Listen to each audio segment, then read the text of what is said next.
Halo! Ibed! Manyapon tanay mga madam. Mayong gab-ida sa inyo tanan. Bago lang kuya binag-abot tapos nagutom ko.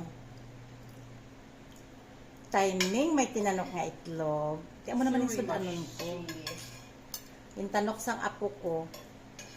Timing among pag-abot ko manyapon tanay. Sino naman da ang gusto mag-intra di sa akon pamanit itlog kay tagaan ko duha man ni kabilog akon itlog puro puti.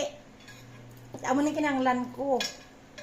Ang puti nga itlog, duha ka bilog. Kung sino na mangayo, hindi ko pwede manghatag kay kinahanglan ko gid ang duha. Itlog kuya.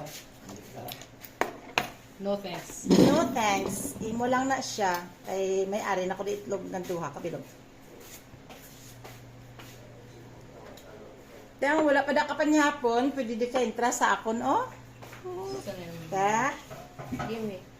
You didn't put some salt on your eggs. No. Tika da isa di sa amon, di sa balay, hulain lang, kami sudan. Di sila naman niya, sudan niya, iya man luto.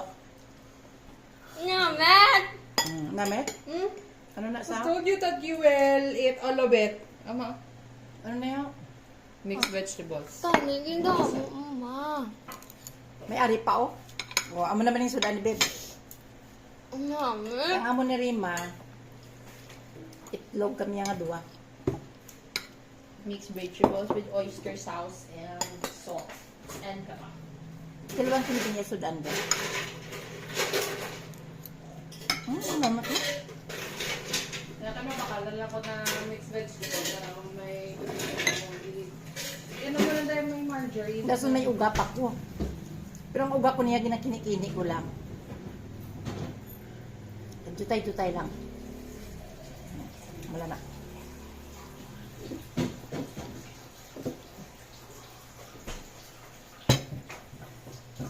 Can I get some? Kung kasi akin na lang, taman magkaon itlog, kaya kinalan taman yun. Sorry. Mayo ka man? Ari lang. Ano? Asin o.